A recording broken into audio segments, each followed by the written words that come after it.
Get out! You don't belong here! Claudia screamed, her voice sharp, laced with venom that was both familiar and sickening. The command hung in the air like a dark, oppressive cloud, heavy and final. She shoved the papers into Kira's chest, her perfectly manicured nails digging painfully into Kira's delicate shoulder as she pushed her back against the smooth, cold plaster wall. The physical pressure was minimal, but the emotional force was crushing. Before we continue, tell us where you're watching from. And if this story touches you, make sure you're subscribed because tomorrow I've saved something extra special for you. Now let's jump right back in. Kira Dove stood in the center of the cold, immaculate living room of her family mansion. The vast room was silent, save for the ragged sound of her own breathing. The walls, adorned with antique portraits of stern-faced ancestors, seemed to mock her, echoing the grandeur that once symbolized the love and legacy of her late father, Henry Dove. Now, the space felt hollow, stripped bare of emotion, reduced to a mere museum of memory. The legacy was dissolving before her eyes. Her fingers trembled, and her pulse thudded a frantic beat in her ears as her stepmother, Claudia, stood before her with a thick stack of legal papers. Claudia's face was hard and unyielding, a beautiful mask carved from cold stone and resentment. The familiar, expensive smell of fresh jasmine lingered in the air, Kira's own signature scent, the key ingredient of her father's last, most personal perfume. Now, even that delicate fragrance felt suffocating, oppressive, as though the very walls were closing in on her. She stared at the documents in her hands, her vision blurring at the sight of the dense legalese. These documents, she knew, would strip her of everything her father had worked for. His entire fortune, his renowned perfume empire, the legacy he had promised would always be hers. Everything now was at Claudia's mercy. "You'll sign these papers," Claudia continued, her voice dropping to a cold, calculated monotone that was far more frightening than her screams. "Or I'll make sure you never see a penny of it. I'm your family now, Kira.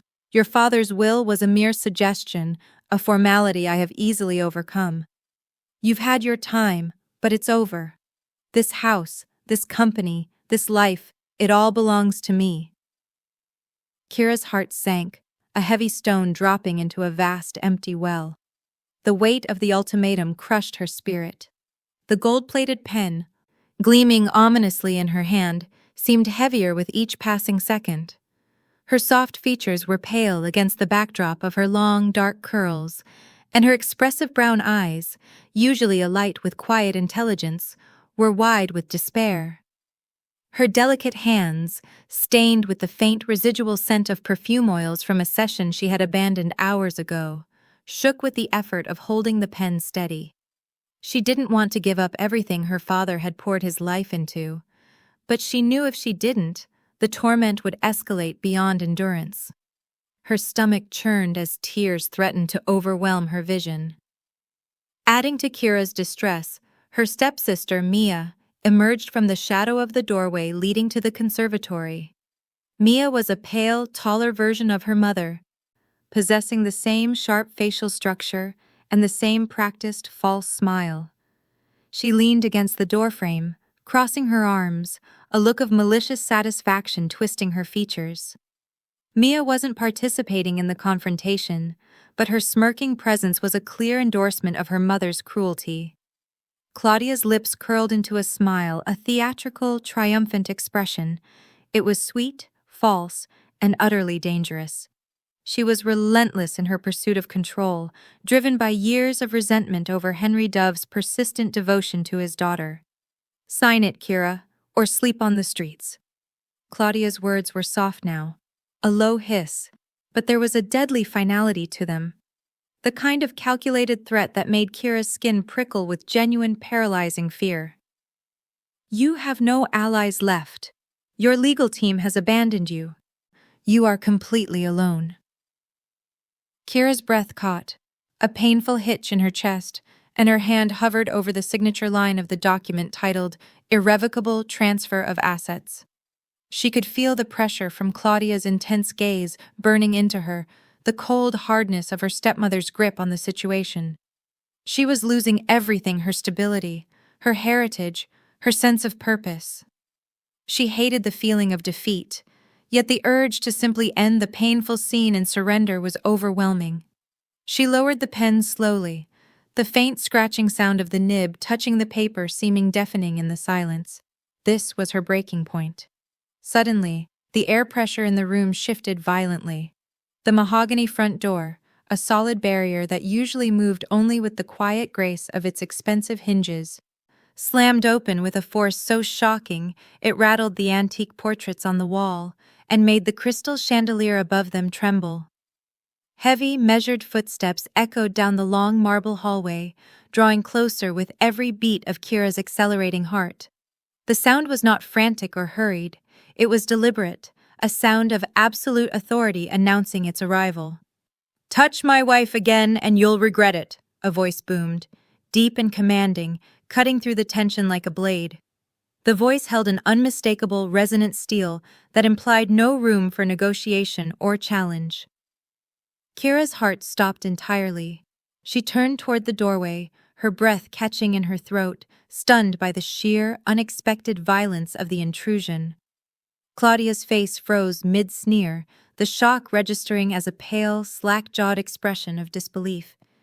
Mia, too, straightened from the doorway, her smirk wiped clean by startled apprehension. A man stepped into the living room. He was impossibly tall, built like a wall of steel beneath the dark, tailored fabric of his bespoke suit. The suit was sharp, expensive, and it exuded an air of untouchable power and lethal capability. His eyes cold, calculating, the color of a stormy gray winter sky locked onto Kira's face, assessing her in an instant. There was something in those eyes, something that made her breath catch again, but this time the feeling wasn't purely fear. It was confusion, a flicker of recognition, something deeply familiar yet utterly unknown.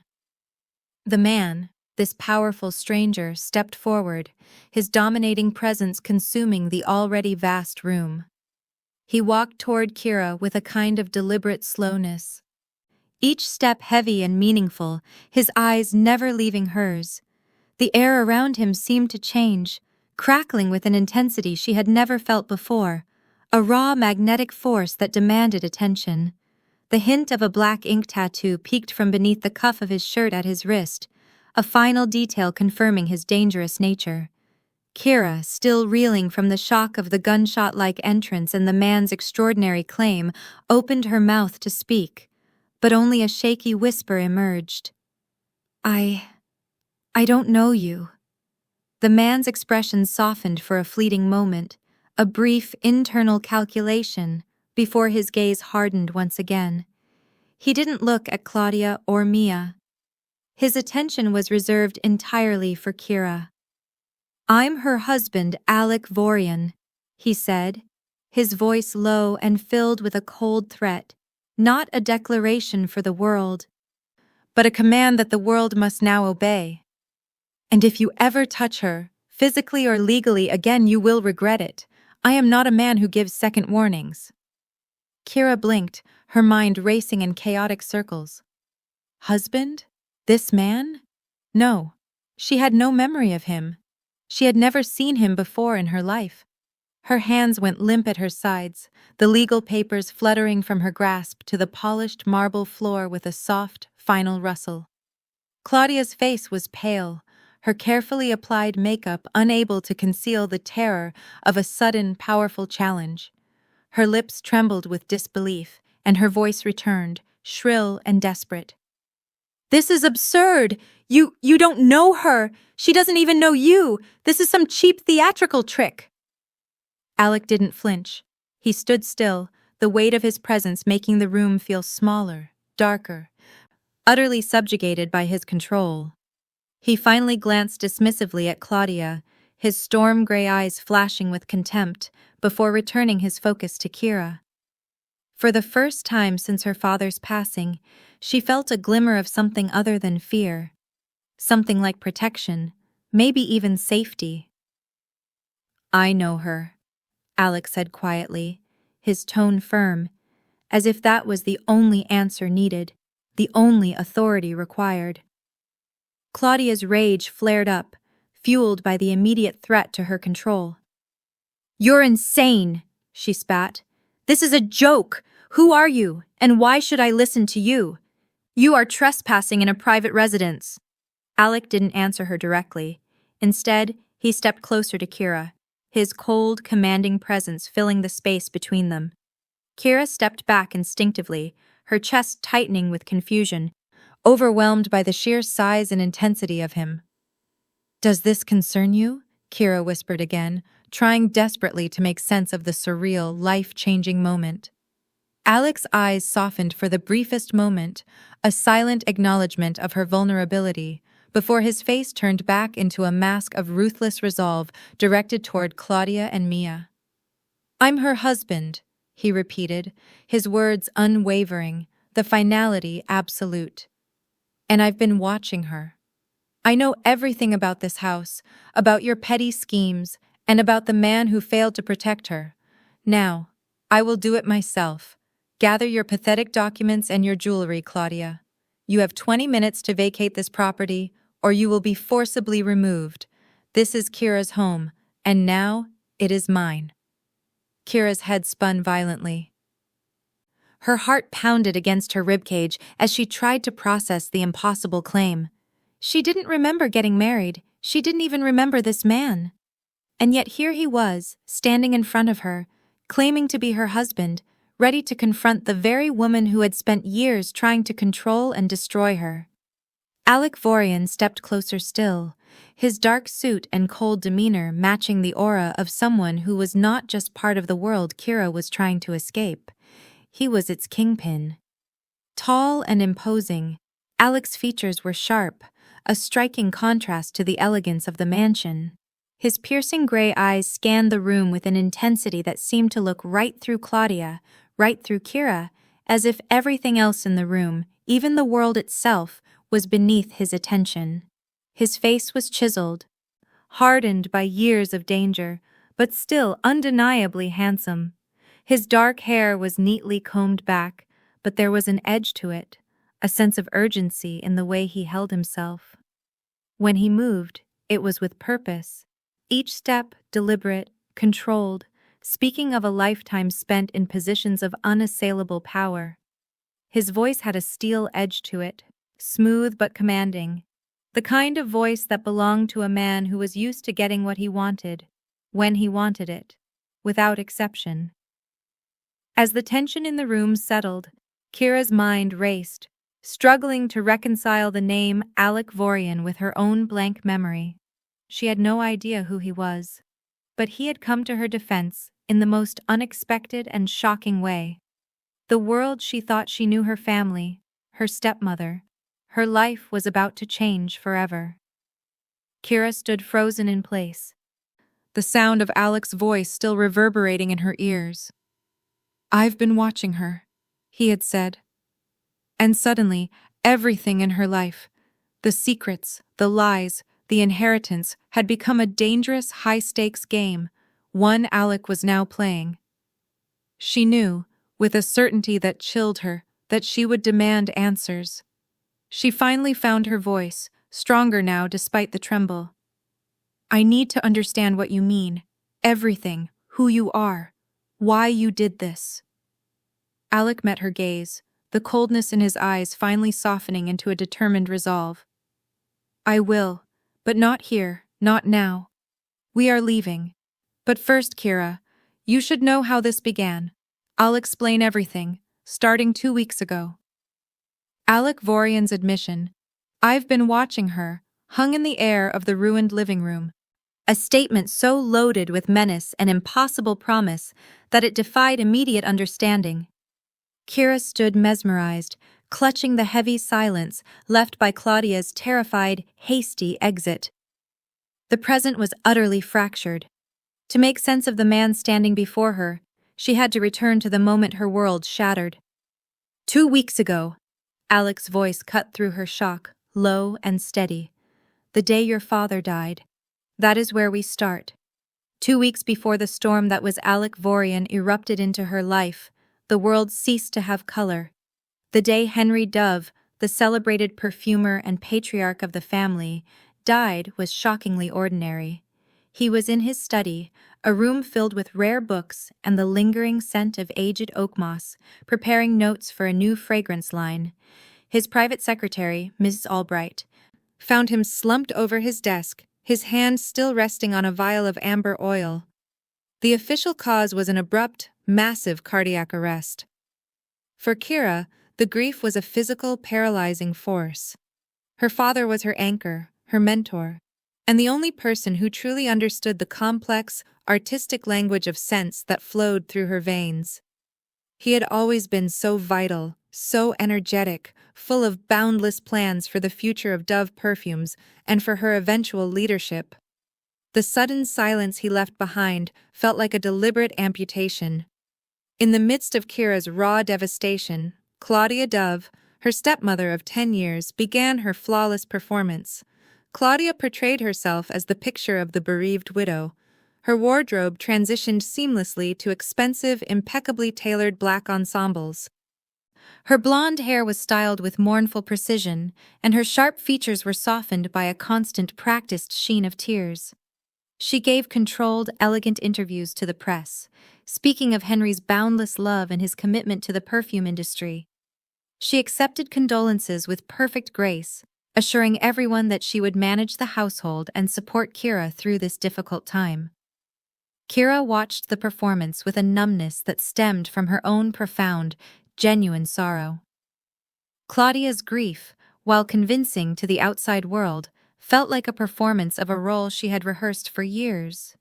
Every gesture, every softly spoken anecdote, every tear that traced a clean line through her makeup was measured and precise. There was no chaotic, uncontrollable breakdown. There was only flawless, controlled presentation. The reading of the will, 5 days after the funeral, was held in the office of her father's long-term legal counsel, a space as intimidatingly austere as a mausoleum. The atmosphere was thick with unspoken tension, expectations, and the lingering scent of stale coffee. Kira sat alone, her dark curls pulled back loosely, feeling tiny and utterly isolated. She was simply trying to survive the formality, while Claudia sat beside her, radiating an aura of expectant entitlement. Mia, Claudia's daughter from a previous marriage, sat slightly behind her mother, her posture tense, anticipating the inheritance she believed was finally her due. The lawyer, Mr. Henderson, a man with the weary patience of someone who had seen too many family dramas, cleared his throat and began the reading. The initial clauses dealt with charitable donations and minor bequests to staff. Then the silence deepened, and he reached the core of Henry Dove's final intentions.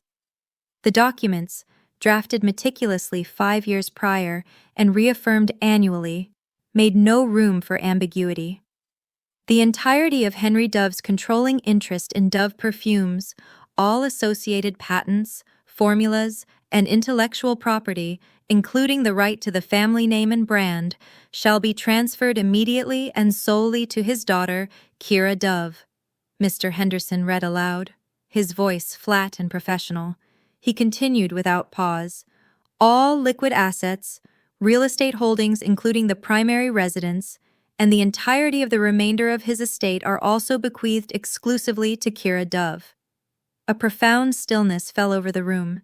Kira felt a jolt of shock, not because she hadn't expected to inherit the company she had always worked toward, but because of the sheer totality of the transfer. It was everything. Mr. Henderson then moved on to the provisions for the surviving spouse. To his beloved wife, Claudia Dove, Mr. Dove leaves a trust fund equivalent to $5 million, contingent upon her peaceful cooperation with the transition of the company to Kira's leadership. Furthermore, she retains the right to occupy the secondary estate in Malibu for a period of 6 months. $5 million was a staggering sum to most people, but to Claudia, who had anticipated a vast, multinational empire, it was an insult. For Mia, there was only a minimal token bequest. The moment the lawyer's voice stopped, Claudia's flawless mask shattered.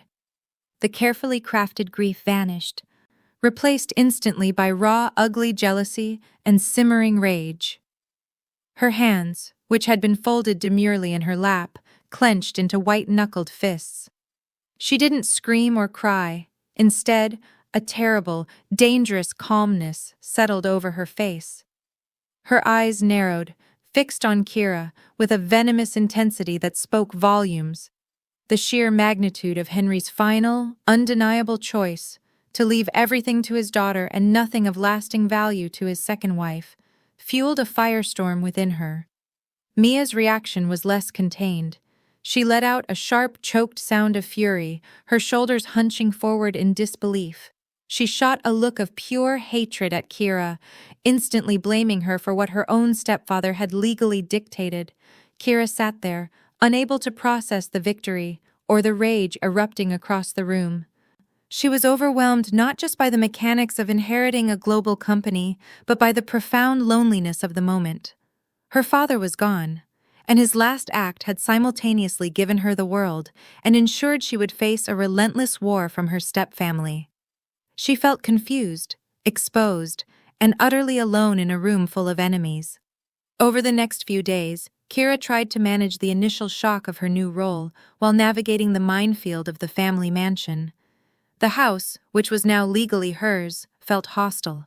The first hint that something was fundamentally wrong arrived not as a large, dramatic event, but as a series of small, unnerving details.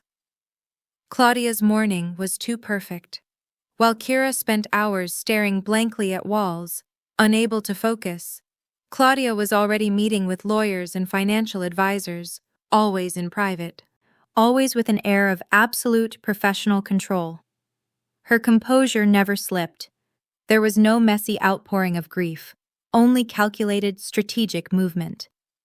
Mia, meanwhile, started watching Kira with an unusual, almost clinical intensity. Whenever Kira entered a room, she would feel Mia's gaze boring into her back, following her movements with an unnerving, silent scrutiny. It wasn't the petty, spoiled resentment Kira was used to. It was the intense focus of a predator. Kira's confusion slowly began to curdle into deep suspicion. She started replaying the final weeks of her father's life in her mind. He had been a man of routine, meticulous and health-conscious. Yet, he had experienced a sudden, inexplicable decline. She remembered the inconsistencies. Her father had cancelled his annual trip to Grasse, a pilgrimage he had never missed, citing unusual fatigue. He had missed Kira's birthday dinner, something he had never done, claiming a severe, sudden migraine. He had also seemed distant, vague, and unusually forgetful of minor details related to the company's supply chain. At the time, she had attributed it to stress and the inevitable slowing down of old age. Now, filtering those memories through the lens of Claudia's cold rage, those minor details shifted, becoming deeply troubling inconsistencies.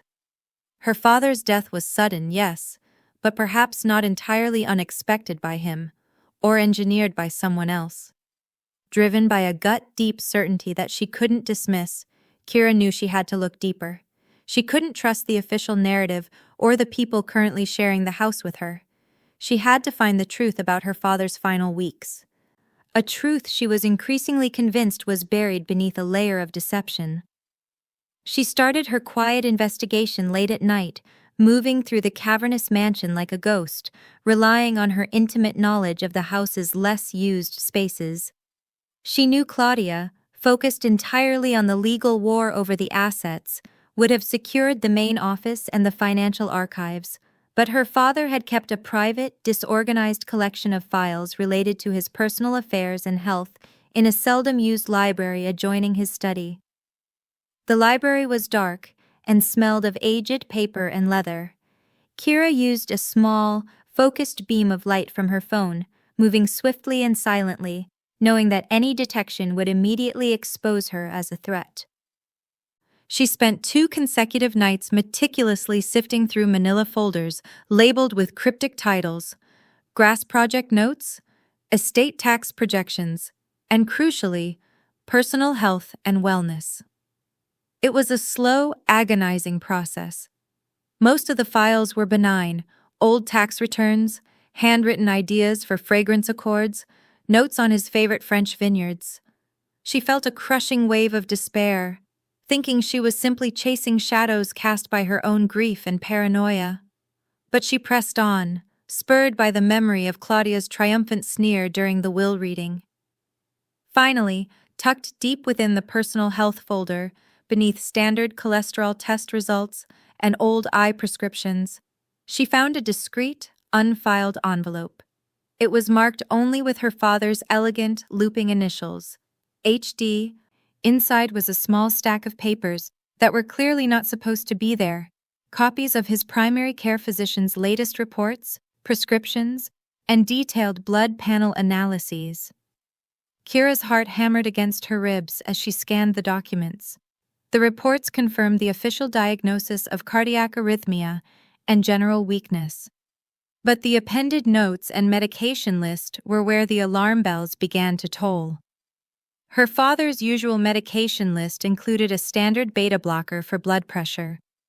However, the last entry, dated 3 weeks before his death, listed an aggressive, high-dosage prescription for a powerful, fast-acting sedative used to treat severe anxiety.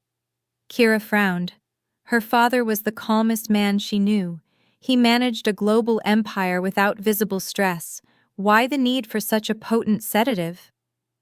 She then cross-referenced the dosage with the general practice guidelines listed in a medical journal she quickly accessed online. The dosage prescribed was alarmingly high, bordering on dangerous, particularly for a man with a documented mild heart condition. The terrifying conclusion hit her with the force of a physical blow. The sedative would have masked symptoms of extreme anxiety, which might be caused by an underlying external threat. More importantly, when combined with his beta blocker, that high dosage would have put immense, potentially fatal strain on his heart. It was a medical time bomb. Kira dropped the papers, her breath catching in her throat. She stared down at the documents, her face going cold. Her father hadn't just suffered a sudden cardiac arrest. He had been medicated into one. This was not natural death. This was slow, subtle, and sophisticated murder, disguised as health failure. And the only people with the motive, means, and access to arrange something so complex were inside this house. The memory of Claudia's cold, triumphant smile and Mia's intensely hateful gaze during the will reading solidified the terrifying truth. They hadn't just been planning to steal the inheritance, they had already done the unthinkable to secure it. Kira realized she was not just fighting for her inheritance, she was fighting for justice and potentially for her life. The game was far more lethal than she had ever imagined. She had to secure this evidence and somehow escape the mansion before Claudia realized the truth had been uncovered. Her entire strategy shifted from passive defense to urgent, desperate self-preservation. Her next decision would determine whether she survived the week. The cold certainty of murder, uncovered in the quiet seclusion of her father's private library, paralyzed Kira only for a moment. Then, pure, desperate fear for her own safety, and a burning need for proof, ignited her resolve. She knew the medical reports she had found were compelling, but they were copies and easily dismissed by Claudia's ruthless lawyers as circumstantial. She needed tangible, irrefutable evidence that her father's prescribed medication had been intentionally compromised. The official narrative of sudden cardiac arrest would stand until she could shatter it with absolute proof. Kira moved quickly, her actions driven by a terrifying new clarity. Her father's private study was locked, but she remembered a rarely used side cabinet in the master bathroom where he kept a second, smaller supply of his daily pills for easy access. She crept up the grand staircase, every creak of the old wood sounding like a gunshot in the oppressive silence of the mansion. Claudia and Mia were predictably absent, likely out conferring with legal teams and celebrating their perceived victory. Kira located the cabinet and found the nearly full bottles of the beta blocker and the highly dosed sedative. She opened the sedative bottle first. The usual faint, chemical scent was present, but beneath it, she detected a strange, sickly sweet undertone that she couldn't immediately identify. It smelled wrong, subtly but undeniably out of place. This small detail, noticed by the keen nose of a perfumer, was the first concrete clue that the pills had been tampered with. She carefully transferred a small, representative sample of each pill type into 2 separate, minuscule glass vials she took from her own perfume testing kit. These were sealed with wax, meticulous in their labeling, concealing the samples in a velvet pouch tucked deep into the lining of her handbag. She couldn't risk taking them to the family's longtime physician, who was almost certainly compromised. She needed an anonymous, completely confidential resource. That resource was Dr. Kenji Ito, a retired pharmacological chemist, who now ran a small independent compounding pharmacy in a discreet, older district of the city. He was an eccentric friend of her father, a man who valued scientific integrity above all else. Kira took an immense risk, driving across the city under the guise of running a necessary legal errand, keenly aware that she might be walking into another trap. Dr. Ito's pharmacy was a comforting sanctuary of science, filled with the clean, sharp scents of pure chemicals and dry herbs. Kira presented the samples, her voice tight with forced control, asking him only to test the purity of the compounds. She offered no explanation about their origin, stating only that they were for a critical, confidential project. Dr. Ito, recognizing her father's signature labeling on the bottles she brought, immediately sensed the gravity of the situation. He conducted the tests personally, working with a deliberate, tense concentration. The wait for the results was the longest hour of Kira's life. A silent, agonizing vigil played out against the bubbling and humming of laboratory equipment. When he finally emerged, Dr. Ito's face was ashen, his usual jovial demeanor replaced by a deep, profound seriousness. He spoke in hushed, urgent tones. The beta blocker was clean, confirming it was only a distraction. The sedative, however, was highly compromised. "Kira, this is not a pure compound," he whispered, leaning closer, his eyes worried. "The analysis reveals traces of an organic poison, a specific alkaloid that, in high enough concentration, is a powerful cardiotoxin.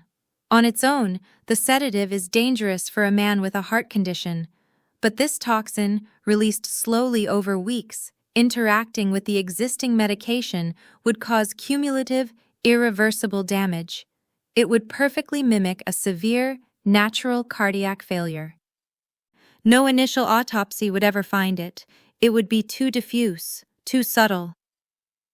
The pharmacist placed a steadying hand on her arm. "Your father was being poisoned, Kira. Slowly, deliberately. This was highly sophisticated work. You must leave that house now. This is not just about inheritance, it is about survival."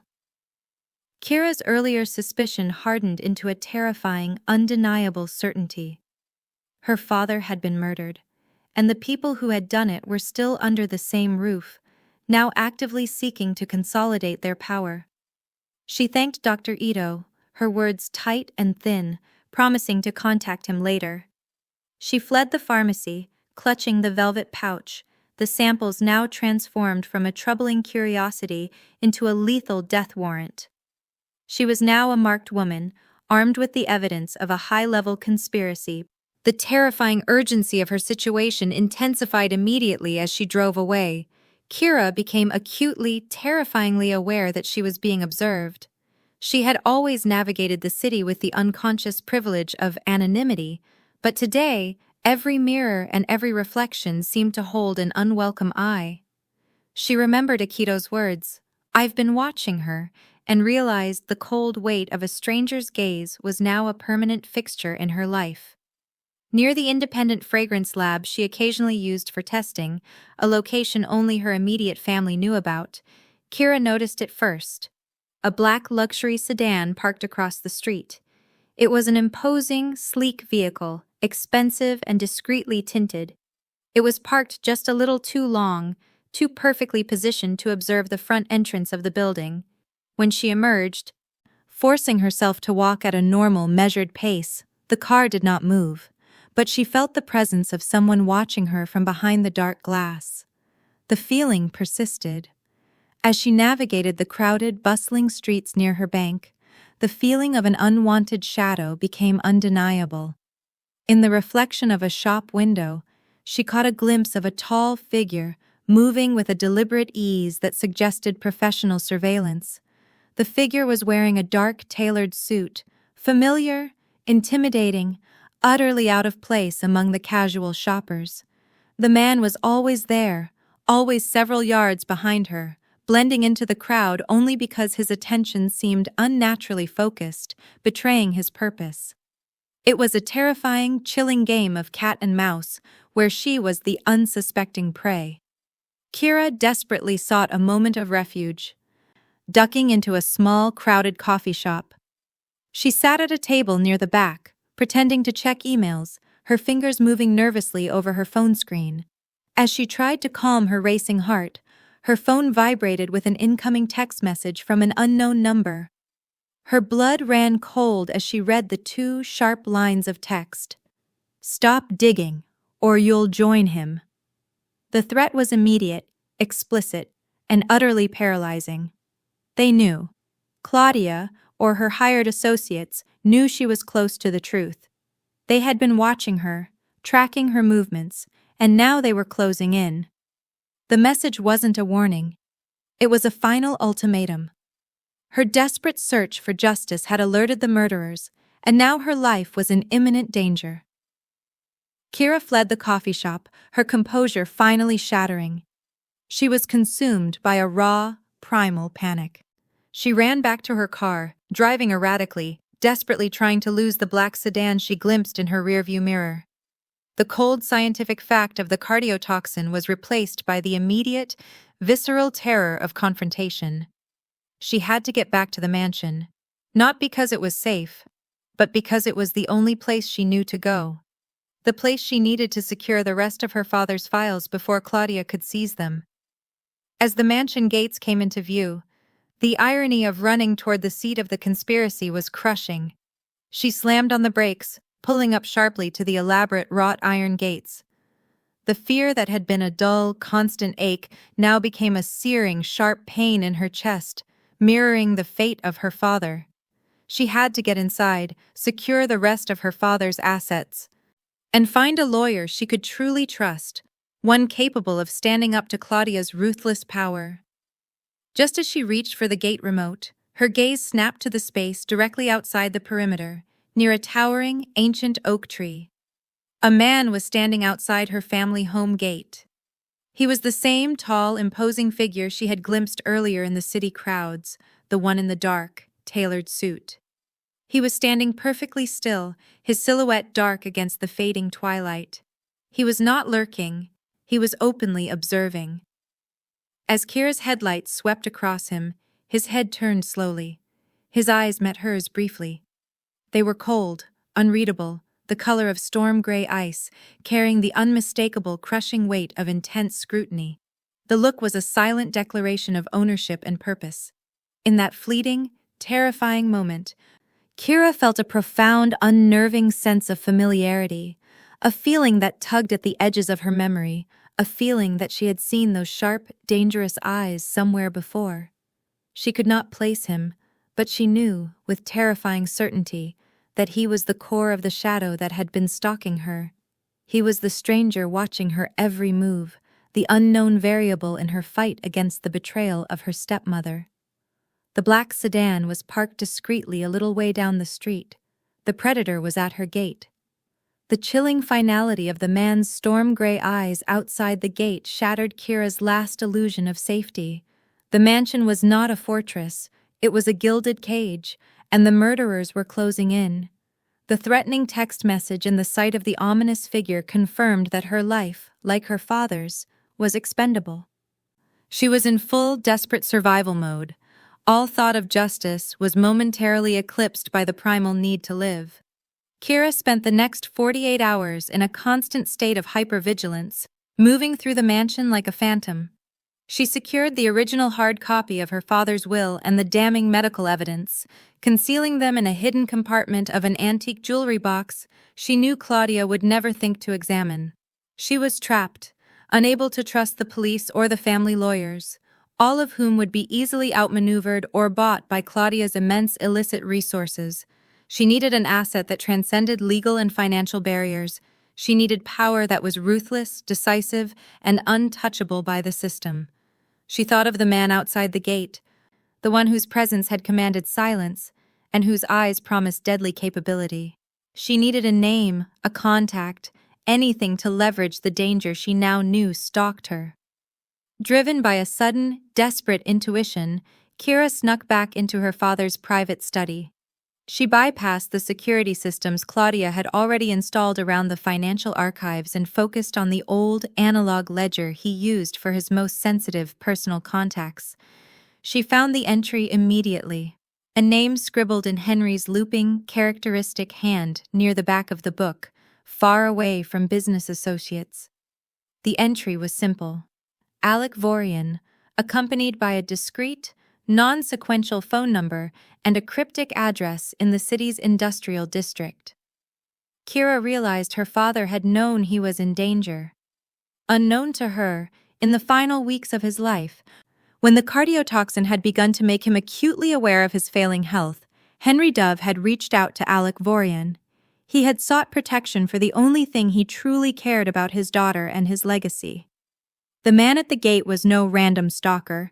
He was a lifeline her father had prepared for her, a dark contingency plan activated by her desperate search for the truth. Hesitation was a luxury Kira could no longer afford. Using a burner phone she kept for testing lab security, she dialed the number. It was answered on the first ring, a simple, cold affirmation on the other end. "I need to meet Alec Vorian," Kira stated, her voice trembling slightly despite her best efforts. "It's about Henry Dove. It's urgent." The voice on the line was emotionless, a trained professional. "The address is correct. Wait outside. Do not attract attention." Kira drove her small, unassuming car to the industrial district, far from the polished elegance of the mansion. The address led her to a massive, black-windowed warehouse, surrounded by a high, chain-link fence topped with razor wire. The exterior offered no signage, no welcome, only a palpable air of illicit authority. After a brief wait, an unmarked, heavy-duty van pulled up, and a large, impassive man signaled her to follow. She was led through a series of increasingly secure checkpoints to an underground office, a space that felt like a command center carved out of solid rock. The room was severe, dominated by dark metal and glowing screens displaying complex, encrypted data. The air smelled of ozone and gun oil. Alec Vorian was waiting. He was seated behind a vast, clean desk, wearing the same type of intimidatingly tailored suit she had seen outside her gate. His appearance was even more imposing up close. His powerful physique spoke of relentless physical discipline, and his storm-gray eyes assessed her with chilling, immediate accuracy. He was a force of nature in human form. Kira didn't waste time on pleasantries. She walked straight to the desk and, with the raw urgency of a woman fighting for her life, laid out the full catastrophe: the subtle murder of her father, the forged documents, the looming legal seizure, the threatening text, and the evidence of the cardiotoxin. She poured out the terrifying truth, begging him for the brutal, decisive protection she knew he commanded. Alec listened quietly. He did not interrupt, his expression remaining utterly impassive. He simply absorbed the narrative, his silence more unnerving than any cross-examination. He already knew much of what she told him, having been monitoring the situation at Henry's request. He was evaluating her capacity for ruthlessness, her ability to function under duress, and her understanding of the desperate bargain she was attempting to strike. When she finally finished, the silence stretched, heavy and absolute. Alec finally spoke, his voice low and utterly devoid of emotion. "My protection is absolute, Miss Dove. Once I am involved, the threats against you cease. I erase them. But my protection comes at a price far beyond your inheritance. I do not deal in favors or temporary contracts. I deal in permanence. Kira felt a cold shiver run down her spine. She knew the deal would be costly, but the alternative was a slow, agonizing demise at Claudia's hands. "Name your price," she whispered. Alec leaned forward, resting his elbows on the desk, his gaze locking with hers. His solution was simple, brutal, and entirely unexpected. A legal marriage, a full, irrevocable transfer of your person, your assets, and your fate to my name. Your father knew the legal and criminal structures of this city. He knew your will could be broken and your life taken. He came to me seeking a permanent solution. The only way to stop Claudia and every other scavenger who comes after you is to put you under the unbreakable shield of my name. When they see Alec Vorian on the title, the threats stop. You become untouchable. Your father and your fortune become mine to manage and protect. The stark finality of the proposal hit Kira with the force of a physical blow. She would trade one cage for another, exchanging the threat of death for the certainty of lifelong obligation to a terrifying stranger. The thought of surrendering her autonomy was agonizing, but the memory of the black car and the threatening text message tipped the scales. She had no other choice. "I agree," she said, the words heavy with resignation. "But the company, Dove Perfumes, is my father's legacy. It must survive." "It will survive," Alec assured her, a flicker of something almost like respect in his eyes. "It will be managed under my umbrella, but you will run the operation. Your talent is your asset. My power is your shield. I will control the outside world.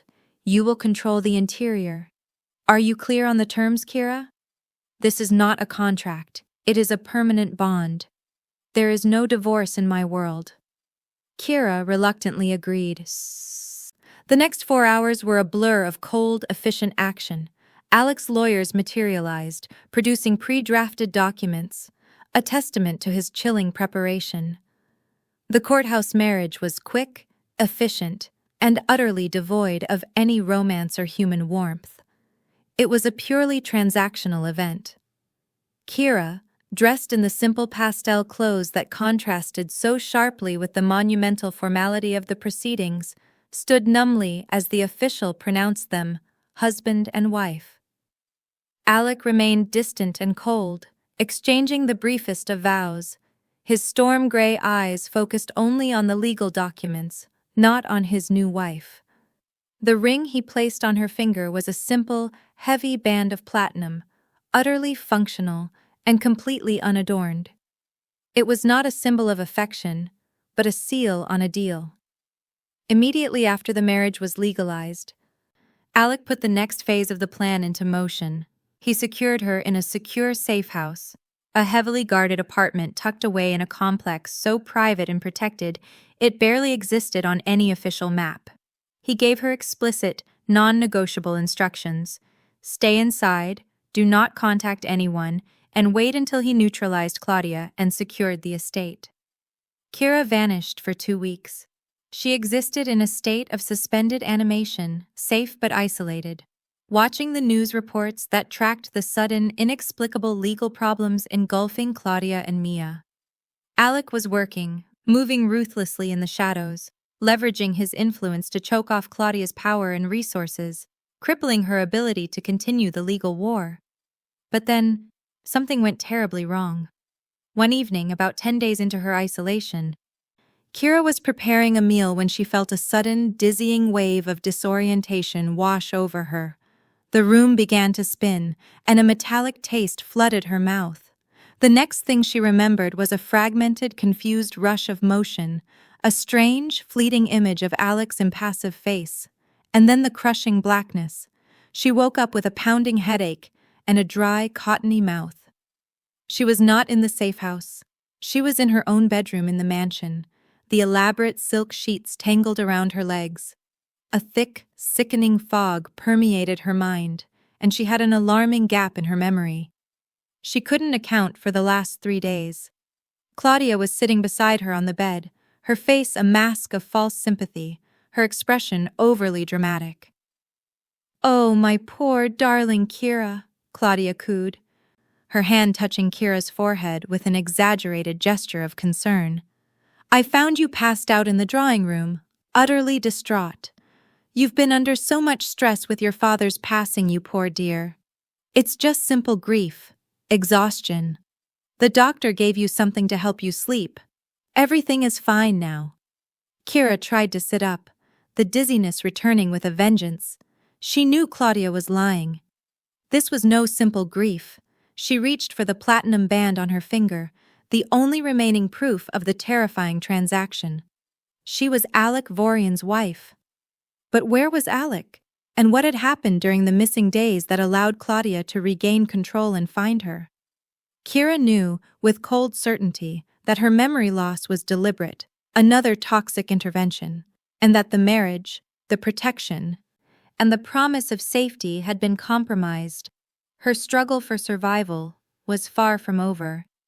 Kira awoke in her own lavish bedroom, the heavy velvet drapes drawn against the morning light, her head throbbing with a sickening intensity. The missing 3 days were a terrifying blank space, a section of her memory violently excised. The platinum band on her finger felt like a heavy shackle, a cold, silent testament to a life-altering bond she couldn't fully recall. Claudia's false concern and the mention of a doctor confirmed the worst. She had been drugged again, deliberately isolated, and returned to the mansion to create the illusion that her 2 weeks of disappearance were merely a nervous breakdown. The safety Alec had promised, the brief, intense protection of the safe house, was gone. The subtle hostility of the house quickly transitioned into overt cruelty. Claudia no longer needed the mask of the grieving widow. With Alec mysteriously absent and her own memories fractured, Kira was completely vulnerable. Within hours of waking, the true nature of her captivity became apparent. Claudia and Mia locked Kira in her room, cutting off all communication with the outside world. The telephone line was dead, the internet access disabled. Her meals, when they arrived, were minimal and irregular, often left outside the door by terrified, silent servants who avoided her gaze. This was no longer a disagreement over inheritance. It was a psychological siege. Kira was starved, threatened, and isolated. The once comfortable room became a gilded cage. The sheer isolation was the most potent weapon. She paced the polished wooden floor, a prisoner in her own luxurious space, the silence broken only by the cold, calculated visits from Claudia and Mia. "You see, darling?" Claudia purred during one visit, leaning against the doorway, Mia standing like a rigid guard behind her. "The stress simply overwhelmed you. Total breakdown. Such a shame you cannot manage your own affairs. It's what your father secretly feared, I think." "Where is Alec?" Kira demanded, her voice hoarse from disuse and lack of water. She needed to know if her husband had abandoned her or if he was simply unable to reach her. Claudia simply smiled, a sweet, chilling arch of her lips. "Your little protector? Oh, he was a temporary inconvenience. Things are back to normal now, Kira. You have no one. We have taken care of your distractions. And we are quite done with this nonsense." The threat was implicit. Alec had been neutralized, perhaps permanently. This terrifying realization fueled Kira's desperation. During a rare moment alone in the ensuite bathroom, she stripped off the clothes she didn't recognize and saw them. Faint, dark bruises she did not remember getting. They were small, ugly contusions on her upper arms and back, places that suggested restraint. The physical evidence of her missing days was unsettling. The blackness was not just sleep, it had been an ordeal, a struggle she couldn't recall. The terrifying possibility that she had been restrained or interrogated while drugged sent a fresh wave of panic through her. The need to cling to the fragments of truth became paramount. She closed her eyes, forcing herself to focus on the last conscious moments before the darkness enveloped her in the safe house. She recalled the secure lighting, the specific scent of the clean metallic air, and then the image of Alec's face as he bent over her. She remembered the intense, silent certainty in his storm-gray eyes when he had given her the platinum ring. She remembered the cold finality of his voice. "There is no divorce in my world." With that memory, she started remembering pieces of her marriage to Alec. The sterile, transactional nature of the courthouse, the heavy platinum band, the explicit terms of the bargain, protection for her total surrender to his name. It wasn't love, but it was a commitment, a powerful, deadly oath of ownership that superseded Claudia's petty authority. Alec Vorian would not abandon a piece of property he had already claimed with such definitive legal and tactical force. He was gone because he was fighting, not because he had fled. This realization, that her marriage was a shield, not a contract of love, gave her a cold strength. She knew if she could just hold out, if she could find a way to signal him, Alec would return. But Claudia's patience was wearing thin. The legal timeline for the forced transfer of the company was closing, and she needed Kira's signature to completely legitimize the takeover and silence any future investigation into Henry's death. Claudia's true motive had always been about more than just money. It was about the total erasure of Henry Dove's legacy and the establishment of her own, ruthless control over the Dove Perfume Company. She had no interest in the subtle art of scent creation. She saw the company as a machine for global money laundering and influence. Her plan was elaborate. She planned to use forged psychiatric reports that she had commissioned over the last few weeks to formally discredit Kira, having the court declare her mentally unfit to manage the estate. This would automatically transfer the temporary executorship to Claudia, allowing her to sign the final documents herself, completing the hostile takeover. The threats escalated from verbal abuse to psychological torture. The isolation was punctuated by bursts of cold, clinical cruelty. Kira tried to appeal to the house staff, slipping notes under the door, pleading for help. But the staff, a small group of older servants, feared Claudia and refused to help. They had witnessed Claudia's true nature over the years and knew that crossing her meant not just losing a job, but facing ruin or worse. They were loyal only to their own survival, leaving Kira utterly without internal allies. On the third morning of her confinement, Claudia entered the room alone, carrying the same stack of legal papers and the ominous platinum pen. She sat on the edge of the bed, her expression triumphant but deadly. "The psychiatrist's final report is done, my dear," Claudia said, her voice dripping with false sympathy. "You are quite mad according to the state. Delusional, paranoid, unable to distinguish reality from delusion. A tragic case. But the court needs you to sign one last formality, this transfer of power, before they can finalize your permanent stay in a suitable facility." Kira felt a fresh panic escalate in her chest. A psychiatric facility would be a prison from which Alec might never be able to extract her. She tried to fight, but the lingering effects of the drug made her weak and slow. Claudia leaned in, her breath smelling of expensive gin. "You know, Alec Vorian was a powerful man, but he clearly overestimated his own strength. He left you alone and I found you. He won't be coming back for a broken toy. Sign the papers, Kira, or I will have you removed permanently before the court papers even arrive. You will disappear, just like your father's heart problems." The explicit threat of death, linking her fate directly to her father's sophisticated murder, finally shattered Kira's emotional reserves. She saw the full depth of Claudia's evil and the utter hopelessness of her position. The image of the cardiotoxin, the memory of her father's decline, and the constant fear overwhelmed her final resistance. She was alone, drugged, physically weakened, and facing an impossible choice: sign away everything or die for it. Kira broke emotionally. Her shoulders sagged, and the tears she had held back for weeks finally streamed down her face.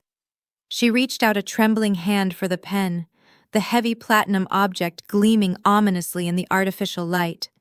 Surrender felt like the only way to buy a few more hours, a few more days, before she could figure out how to escape the lethal confines of the mansion. Her hand shook violently as she took the pen from Claudia's outstretched fingers, mirroring the final, desperate scene from 2 weeks ago when she first learned of her fate. The cold marble of the living room, the crushing presence of the ultimatum, the scent of jasmine mingling with fear. Kira Dove, trembling, reached for the pen, ready to sign her life away, sacrificing her inheritance to buy a moment of safety. And that was the precise, terrifying moment when the front door slammed open, the sound echoing through the house like a thunderclap, and Alec Vorian's commanding voice cut through the tension. "Touch my wife again, and you'll regret it." The scene mirrored the introduction, completing the flashback loop and delivering the narrative back to the present moment, where the immediate threat was neutralized by the sudden, terrifying return of her husband. The abrupt, shattering return of Alec Vorian froze the room in a tableau of shock. Claudia, the queen of calculated malice, was momentarily paralyzed by sheer terror. Mia, lurking in the background, looked like a deer caught in high beams. Kira, her hand hovering over the pen, felt the profound psychological whiplash of being snatched from the brink of surrender by the sudden violent return of her husband. Alec did not pause for explanations. His initial statement was the only warning he gave. Moving with lethal efficiency, he stepped past Kira and seized Claudia by the arm with a grip of iron. His action was silent, brutal, and completely non-negotiable. He dragged her across the marble floor toward the front entrance, issuing rapid-fire, low-voiced commands into a hidden microphone near his lapel. Within seconds, two massive, silent men in dark suits materialized from the shadows of the hallway and took charge of Claudia and a whimpering Mia. The physical threat was neutralized instantly, without a single shot fired or a theatrical display. Alec dealt with chaos through organized, overwhelming force. He returned to Kira, his gaze sweeping over her pale face, the trembling in her hand, and the platinum ring that was the physical tether between them. He did not ask if she was hurt. He assessed the damage and immediately moved to remediation. "We are leaving now," Alec stated, his voice now low and tight. He gently took the pen from her numb fingers and tossed it onto the discarded documents. He scooped her up in a movement that was surprisingly careful yet entirely dominant, carrying her out of the ruined mansion and into the immediate, absolute security of his world. The journey was a blur of high-speed travel, private aircraft, and impenetrable security. Kira was finally set down in a secure penthouse in another city, a place of minimalist design and high-tech isolation. The walls were ballistic, the windows floor-to-ceiling glass offering a dizzying view, and the quiet hum of advanced air filtration systems was the only sound. It was the epitome of guarded luxury, a sanctuary built not for comfort, but for absolute defense. Once the initial adrenaline faded, a new wave of fear and confusion washed over Kira. She was safe, yes, but she was trapped with a man she barely knew, a man whose power seemed limitless and whose motivation remained a terrifying puzzle. Kira questioned everything during the hours immediately following the rescue. Her questions were sharp, focused, and relentless, cutting through the exhaustion and residual fear. "Why did you leave the safe house? Why was I brought back here and drugged? Where were you? And most importantly, who are you truly?" she demanded, standing across the vast living space from him, trying to project strength she didn't feel. "Our marriage was a legal agreement for protection, but I have no memory of a man who would allow his wife to be drugged and put in mortal danger. Explain the missing days." Alec, finally stripped of his exterior jacket and sitting with a coiled intensity on a leather sofa, regarded her steadily. He did not become defensive or evasive. He simply acknowledged the validity of her terror and confusion with a silent nod. Alec finally explained, and the narrative he offered was colder, more complex, and ultimately more revealing than any she could have imagined. "I left the safe house because I was lured out," he admitted, his voice low and devoid of self-pity. Claudia's lawyers presented fabricated evidence of a major legal crisis involving one of my legitimate subsidiaries. It was a sophisticated, high-level maneuver designed to force my presence in London for 48 hours. While I was gone, they deployed a highly trained team to extract you, not with violence, but with a fast-acting drug introduced through the air conditioning system. The memory loss was designed to make you question your sanity and the validity of our marriage, weakening you for the final signature. He paused, running a hand over the sharp line of his jaw. They moved you back to the mansion to complete the psychiatric charade. I returned and moved immediately to neutralize the threat, which required me to wait until I knew precisely where they were holding you and when the final confrontation would occur. My silence was not abandonment, Kira. It was tactical necessity. Alec then addressed the core of their relationship, the hidden truth behind the cold transaction. He explained the nature of his bond with her father, Henry Dove. "Your father approached me months ago," Alex stated, pulling out a sealed, dated letter from a secure, hidden compartment in the wall. He was meticulous. He knew his sudden health issues were suspicious, and he was already concerned about Claudia's increasing hostility and her obsession with controlling the company's future. He suspected Claudia wanted to take over the company, and he knew that his will, while sound, would be tied up in litigation for years, leaving you exposed and vulnerable. Alec placed the letter on the table, not urging her to read it, but simply offering the proof. "Henry Dove had done business with me years ago, a complex logistics operation that required absolute discretion. He knew my capabilities. He didn't ask me to love you or protect your feelings. He asked me to use my absolute, non-negotiable authority to protect his daughter and the legacy of Dove perfumes. He needed a shield stronger than the law. He needed an unchallengeable claim." Alec's eyes met hers, and for the first time, Kira saw something in their depths, beyond cold calculation, a profound sense of duty and honor, the code of a man who viewed his word as his only currency. "I gave him my word. I promised to keep Kira safe, no matter the cost." Our marriage was the fulfillment of that promise. It legally binds your assets to me, placing them behind a wall no lawyer or criminal syndicate would dare breach. When I said I own you, Kira, I meant I took the responsibility for your life and your safety. I never intended to control your life or your business. I intended to eliminate all threats against it. The emotional implication of his words was staggering. The cold, ruthless man was not a captor, but a protector, bound by an ancient, powerful promise to a dying man.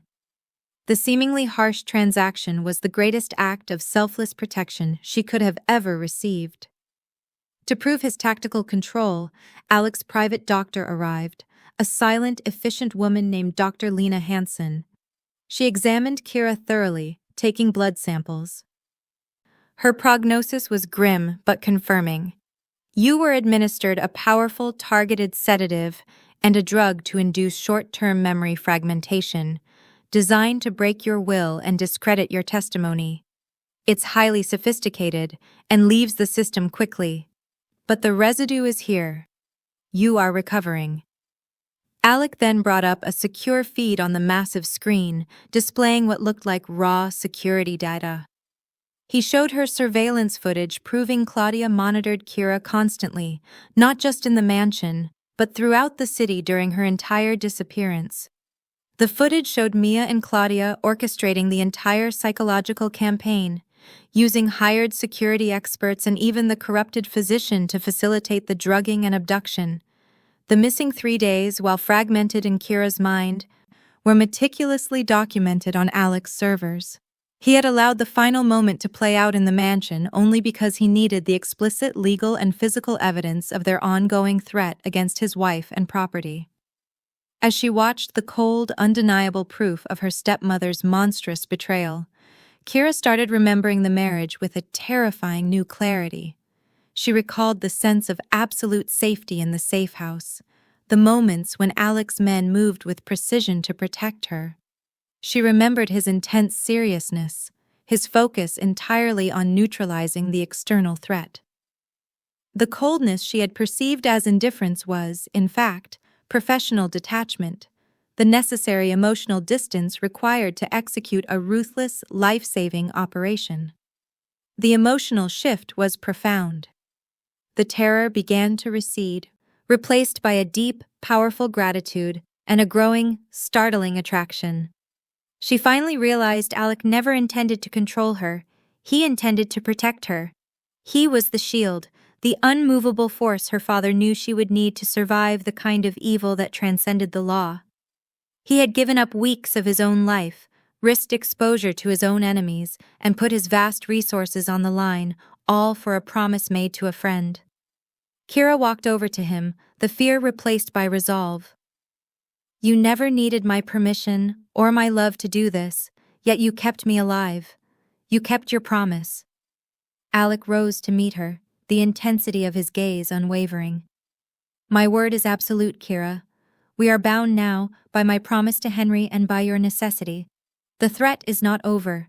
Claudia will be neutralized, but her backers will look for retribution. Now, we move to the final phase. We don't just survive, we win." She looked at the man who was legally her husband, her fierce, cold protector. The veil had been lifted. They were a unified force, and her purpose, her survival, and her father's legacy were now irrevocably intertwined with his dangerous world. They prepared to expose Claudia. The data was collected, the medical reports secured, and the final strategy was now in their hands. The time for running was over. The time for retribution had arrived. They would not surrender to fear or despair. They would use Alec's power and Kira's intellect to ensure that Claudia's ruin was as total and irreversible as their own unexpected, unbreakable bond. The penthouse, initially a cage of confusion, quickly transformed into a high-powered command center. The protective bubble Alec Vorian provided was absolute, allowing Kira to shed the paralyzing fear and focus entirely on the cold, hard logic of retribution. They had the motive and the means. Now they needed the unassailable proof that would not only neutralize Claudia legally, but destroy her reputation entirely. Alec's network was vast, silent, and terrifyingly efficient. He tasked his top digital security experts with finding any trace of video evidence. Kira, recalling her father's inherent suspicion and his penchant for discreet technology, directed their search to the most unexpected location, his private study. Henry Dove, she explained, had installed a series of miniature high-definition cameras in his study and personal lab, not for security against outsiders, but to record his own creative process and protect proprietary scent formulas. Alec's network quickly located the hidden footage Kira had set up in her father's room, a complex encrypted feed hidden within the house's local server that Claudia's casual tech checks had entirely overlooked. The footage was transferred to the penthouse, scrubbed of any protective encryption, and played on the massive central screen. Kira and Alec watched the silent, grainy recordings from the final weeks of Henry Dove's life. The video confirmed the escalating decline in Henry's vitality, his increasing confusion, and his dependence on the prescribed medication. Then, the footage switched to a moment roughly 4 weeks before Henry's death. Claudia entered the study, ostensibly to bring her husband a cup of herbal tea and a small dish of his favorite fruit. The gesture, seen then as loving, was now revealed as cold, premeditated murder. The screen showed Claudia crushing pills into food. With chilling composure, she used the back of a silver spoon to carefully grind the capsules Kira recognized as the high-dosage sedative.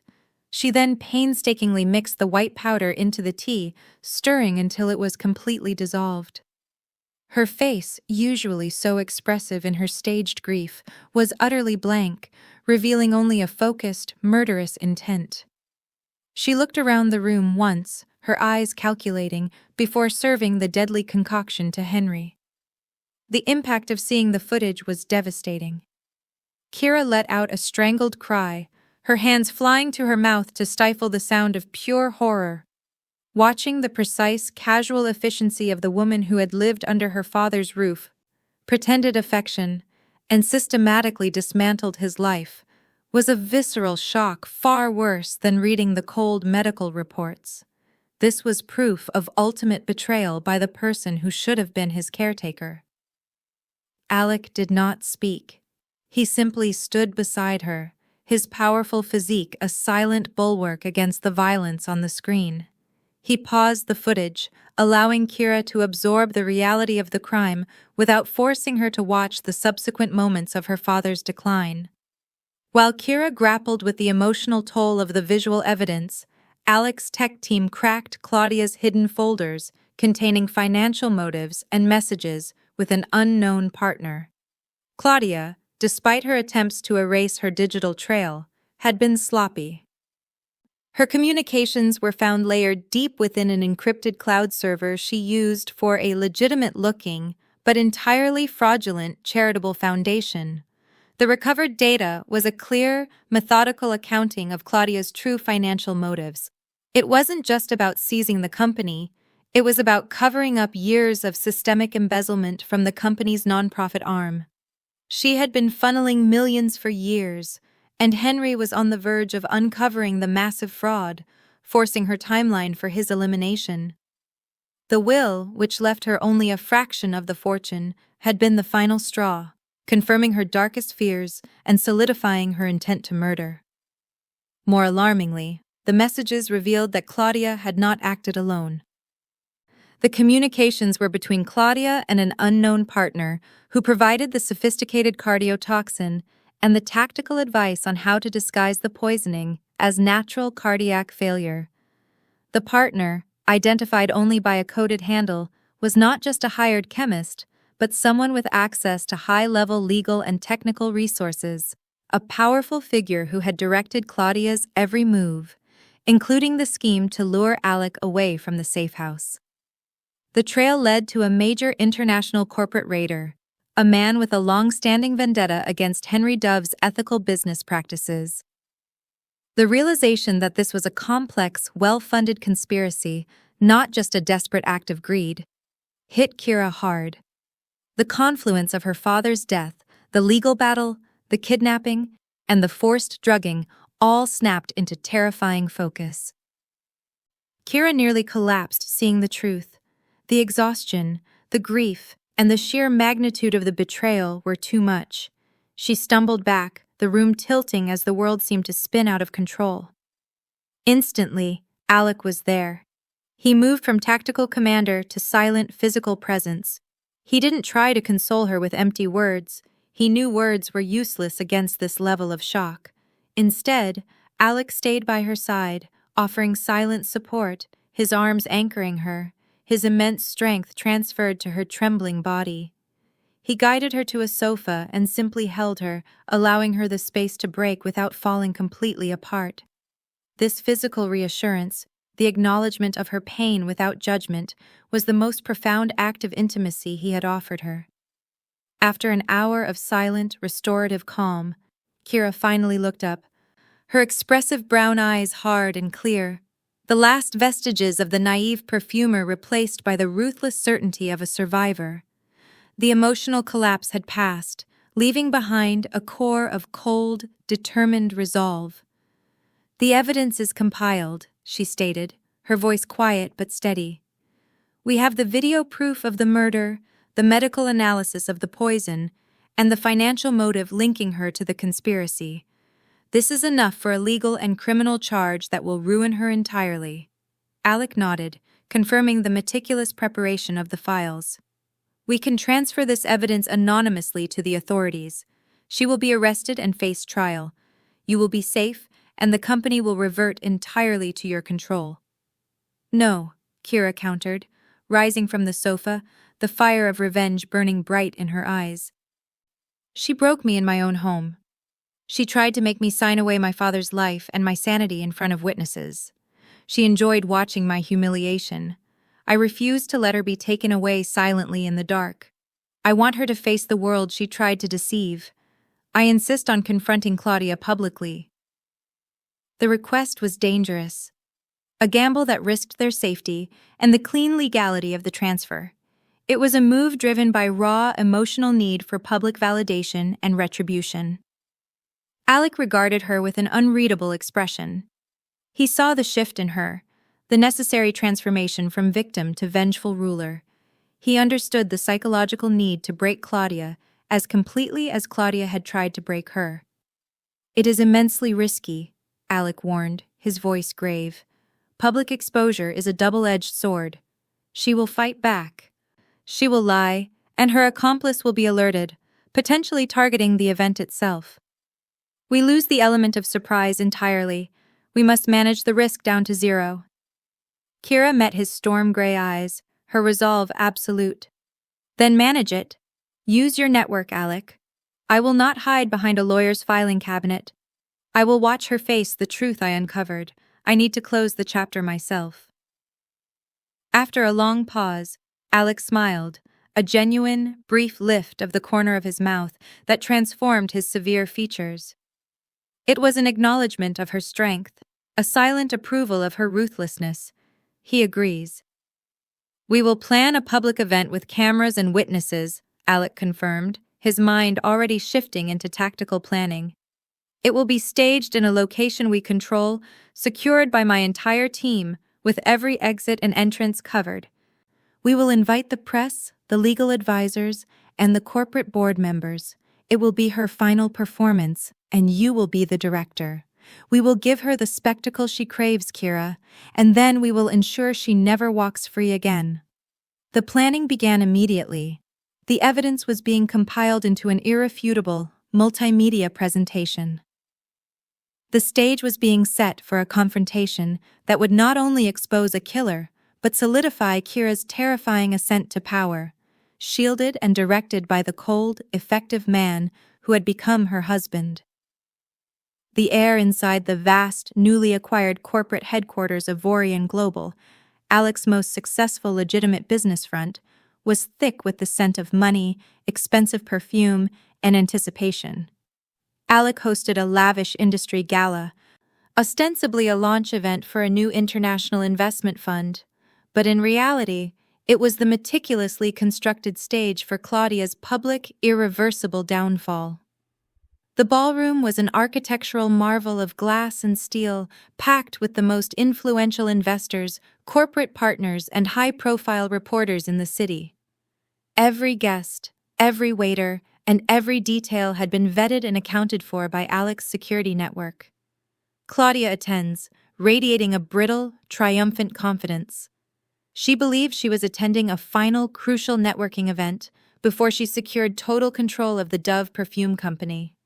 Her legal maneuver to declare Kira incompetent was set to finalize within days, and she assumed Alec Vorian, her brief inconvenience, was simply a ruthless businessman consolidating assets before the inevitable transfer. She arrived alone, dressed in a stunning, custom-made gown, her face a mask of practiced, superior elegance. She was here to cement her victory and introduce herself to the world as the new queen of the Dove Empire. The ambient chatter and the clinking of champagne flutes stopped abruptly when Kira and Alec arrived together. They entered through the main doors, a unified, formidable presence. Alec, impeccably formal in a bespoke tuxedo, moved with the quiet, devastating authority of a man who owned the room. Kira was at his side, no longer the trembling victim in simple pastel clothes, but a vision of quiet, controlled power. She wore a deep emerald gown that accentuated her dark curls and her intense, expressive eyes. Her hand rested on Alec's arm, a clear, unmistakable declaration of ownership and alliance. The sight of Kira, alive, composed, and undeniably partnered with the formidable Alec Vorian, struck Claudia with visible force. The smile on her face faltered. Her eyes, initially scanning the crowd for powerful allies, fixed on Kira. Claudia's confidence fades. She realizes Kira is not broken. The humiliation and fear she had meticulously manufactured in the mansion had vanished, replaced by a cold, purposeful intensity. Claudia understood instantly that the game was not only still on, but the field had shifted entirely against her. Alec had not abandoned Kira. He had been preparing her. The moment Alec led Kira to a central platform, positioned perfectly beneath the blaze of studio lights, and in view of every camera lens, the public confrontation begins. Alec signaled the start of a brief, pre-planned toast, raising his glass not to investment, but to the future of the Dove legacy. He then ceded the floor, the transition so smooth that the audience, including the highly alert reporters, waited expectantly for a corporate announcement. Kira took the microphone, her voice steady and clear, carrying effortlessly over the sudden, intense silence. She didn't raise her voice. She spoke with the cold, scientific precision of someone presenting irrefutable data. "Thank you all for attending this launch event," Kira began, her eyes locked onto Claudia, who stood rigid with apprehension 30 feet away. "Tonight, we are not launching a new fund. We are concluding a hostile takeover, a takeover of my family's company, and an attempt to seize my life, orchestrated by Claudia Dove." A collective gasp swept through the room. Kira calls Claudia out in front of investors, partners, reporters. She detailed the campaign of isolation, the attempted coercion, and the planned psychiatric removal. She described the 2 weeks she spent hiding, the forced drugging, and the discovery of her father's evidence. Claudia, recovering her theatrical bravado, scoffed loudly. "Lies! She's clearly delusional, a tragic case of grief, just as the doctors have confirmed." "The doctors you bought?" Kira challenged, her voice razor-sharp. "The psychiatric reports you forged? Or the pharmacist you thought you could trust?" Alex stepped forward, signaling his tech team. The immense, seamless video wall behind the platform suddenly flared to life. The footage, previously used to display market data, now played the chilling, silent clip from Henry Dove's study. The murmurs of the crowd ceased entirely, replaced by an absolute, horrified silence. Alec plays the footage.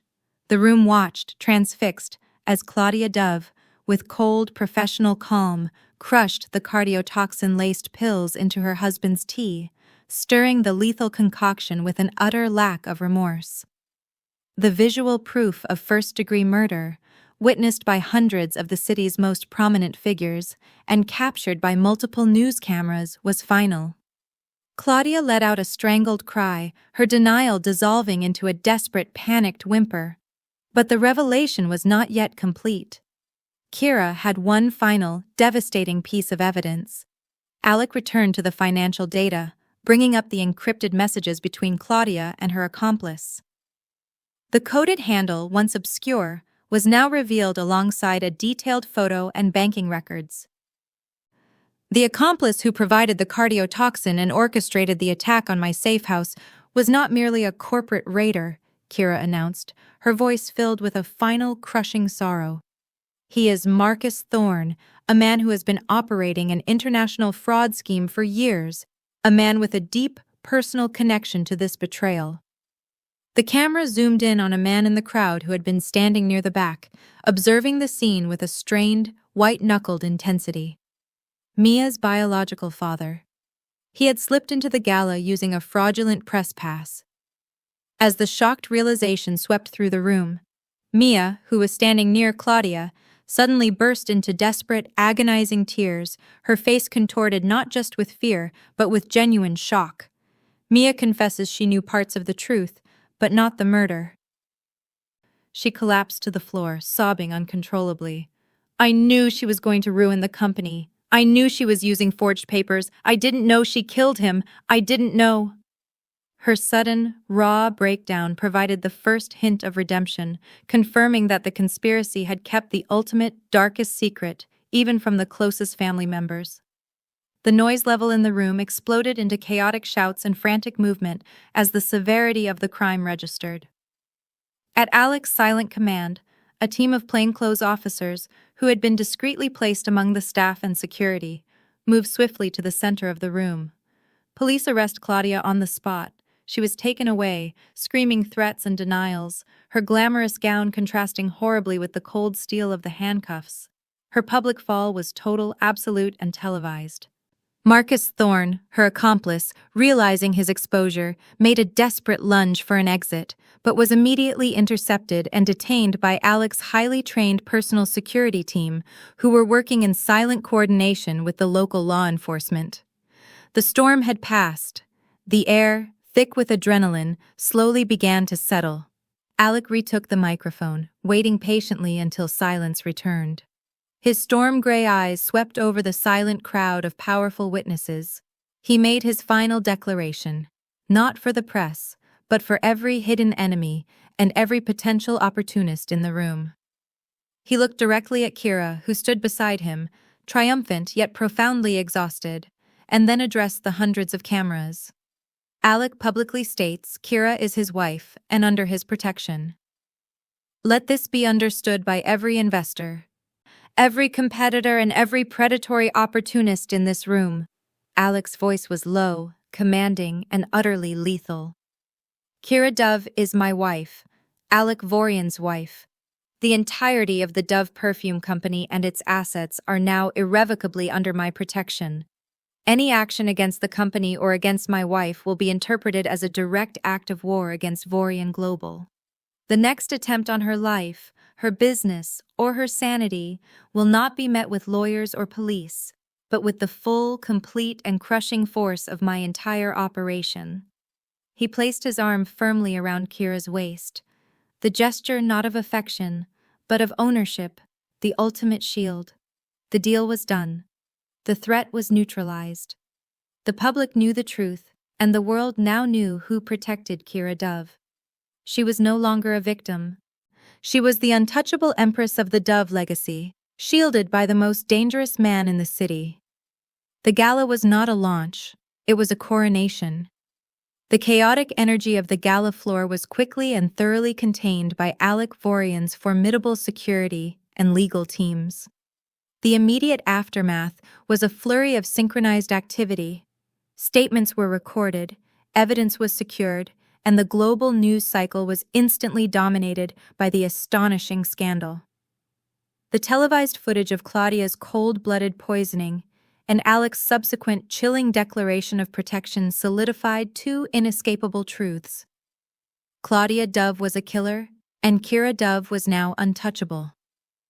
In the days that followed, the legal machinery moved with a swiftness rarely seen in high-stakes corporate crime, accelerated relentlessly by Alec's resources and connections. Claudia faced trial and conviction for the premeditated murder of Henry Dove. The video footage, combined with Dr. Ito's chemical analysis of the cardiotoxin residue and the forensic accounting proving the massive embezzlement and financial motive, created an undeniable case. She offered no genuine defense, her rage consuming her entirely, and she was sentenced to the maximum term, her social and financial ruin as complete as her legal destruction. Marcus Thorne, her accomplice, was extradited and also faced the full weight of justice for his role in the conspiracy and the attempt on Kira's life. Mia received a lighter sentence for her involvement. Her breakdown at the gala was a genuine reflection of her ignorance regarding the murder. She was charged with complicity in corporate fraud and kidnapping, crimes committed primarily out of greedy loyalty to her mother and a desire for easy wealth, not malice. Kira, with Alec's consultation, ensured that the court was aware of Mia's limited knowledge of the poisoning, and she was given a suspended sentence and ordered to pay restitution, a punitive but non-fatal punishment that allowed her a chance to rebuild her life away from her mother's poisonous influence. The removal of the threat was total. With the conspirators neutralized, the legal challenges against the will collapsed entirely. Kira inherited the empire without challenge, securing full, unencumbered ownership of the Dove Perfume Company and the entirety of her father's estate. The process was clean, decisive, and final. Her first act was to restore the integrity of the company. She wasn't just managing the assets, she was actively rebuilding the company with a new direction. She dismissed the compromised executives Claudia had installed, brought back her father's most trusted ethical employees, and immediately reinvested in research and development, shifting the focus from corporate maneuvering back to the artistic creation of pure quality sense. Her time in the shadows had not made her cynical, it had focused her ambition, refining her vision for a transparent, ethical, and world-leading company that honored her father's memory. The trauma became the catalyst for a fiercely protected, authentic legacy.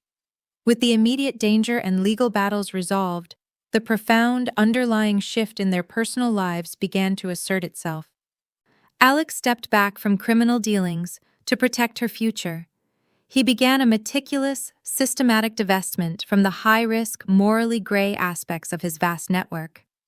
This was not a sudden abdication of power, but a careful, tactical redirection of his global resources toward his legitimate fronts, like Vorian Global.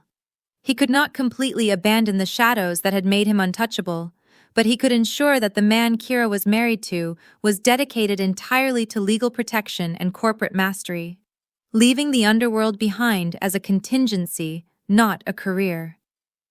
This transition was entirely for Kira. He recognized that for the security to be complete, the foundation of their life had to be clean, something she could build upon without the fear of immediate criminal entanglement. He was trading the chaos of the shadows for the long-term, powerful stability of a dynasty built on legitimate, unchallengeable wealth and influence, with Kira at its very heart. This shift brought their strange relationship to its inevitable, critical juncture. Kira and Alec confront their new dynamic in the vast, silent security of the penthouse. The legal contract that bound them was now unnecessary. Their bond was sealed by shared trauma, mutual respect, and the undeniable fact that they had faced death together and won. One quiet evening, Alec found Kira working late in the study, surrounded by scent samples and financial reports. He leaned against the doorframe, watching her. She had gained a visible strength, a quiet authority that was both commanding and magnetic. "The divorce papers are ready," Alex stated simply, his voice low. He did not move, allowing the statement to hang in the air. "The contract is complete. Claudia is contained, the company is yours, and the threats against you are neutralized. Your father's promise is fulfilled. The law will finalize the separation without complication, leaving your assets entirely secure." Kira looked up from her work, her eyes meeting his. The storm gray of his eyes held a depth she had only recently begun to explore, a mixture of cold intelligence and a fierce, possessive loyalty. The man who stood before her was not the cold automaton who had married her. He was the protector who had fought for her life and sacrificed his own autonomy for a promise. "You risked your entire operation, your freedom, your name, for a promise you made to my father," Kira replied, laying down her pen. "You put me back in the mansion, knowing the risk, only because you needed the public spectacle to ensure my final, complete victory. You could have walked away weeks ago when Claudia drugged me. Why didn't you, Alec?" Alex stepped into the room, closing the distance between them. He stopped just short of touching her, respecting the gravity of the decision. "I told you, Kira. My word is absolute. I do not abandon my responsibility. I do not surrender what is mine. The moment I placed my ring on your finger, you became mine to protect, forever. That is my code." "And what about the man who stood outside my gate, watching me before the marriage?" she pressed softly. "The one who saw my fear and yet offered me a cold, transactional deal?" A rare, profound vulnerability touched Alec's severe features. That man was assessing the threat and the cost. He saw a victim. "But the woman I rescued from the mansion, the one who demanded a public confrontation and who now commands a global company with absolute clarity, she is a partner. She is the intelligence I need at my side, the ethical constraint I lacked. The contract may be done, Kira, but the need is not." Their marriage shifts from a contract to something real. It was a realization built not on infatuation, but on mutual necessity, and respect forged in the crucible of life and death stakes. They were two rulers who had found their equal in the most unexpected of places. He needed her light to balance his shadows, and she needed his shadow to protect her light. Kira rose slowly, closing the final space between them. She reached out and placed her hands on his chest, feeling the steady, powerful rhythm of his heart beneath the tailored suit. "I am not leaving," Kira stated simply, her eyes burning with a deep, absolute certainty. "I have paid the price for your protection. I refuse to let the cost of your sacrifice be nullified by a legal document. The company is mine, and you are my husband. I don't need a divorce." The real beginning. The final deciding moment came in the silence of the large, secure apartment, a space that now felt like home. Alec took her hands, his storm-gray eyes unwavering, reflecting the depth of the commitment he was about to make, a commitment far more profound than any legal oath. Alec asks Kira if she wants to build a future with him intentionally this time. "Kira Dove," he said, his voice deep and solemn, "the threats are gone. You are free. I have honored my promise. You have the papers. You can walk away now and never look back. And no one would fault you. But if you stay, if you choose this, we build this life together, not out of necessity, but by mutual will. A dynasty, a real marriage, where my power is your foundation, and your light is my purpose. Is this truly what you want?" Kira looked at the man who had been a terrifying stranger, a legal necessity, and finally, her salvation. She saw the vast, dangerous world she had entered, and the strength it had forced her to find within herself. She was no longer running from fear. She was running toward a life of power and purpose. She knew the cost, and she knew the reward. She lifted the platinum band on her finger, the simple, heavy circle no longer a shackle, but a seal of a fierce, protective commitment. "Kira says yes, not from fear, but love." "Yes, Alec Vorian," she affirmed, her voice filled with a quiet, certain power that was now her own. "I choose this. I choose you. Not because I need your protection from the outside world anymore, but because I need your partnership to rule the world we've built together. This time, I choose love, and I choose to build our future, now and forever." Alec closed the final distance between them, a genuine, profound smile finally gracing his lips. He lowered his head and sealed their true beginning with a kiss that was a promise of devotion, power, and an unbreakable shared future in the light and the shadows. The transactional marriage was over. The dynasty had begun. Thank you for staying with me until the very end of this incredible journey. If this story touched your heart, wait until you see what's coming next. It's even more powerful and inspiring than you can imagine, so don't go anywhere. Click on that video showing on your screen right now to dive into another amazing story that will absolutely blow your mind. Trust me, you won't regret it.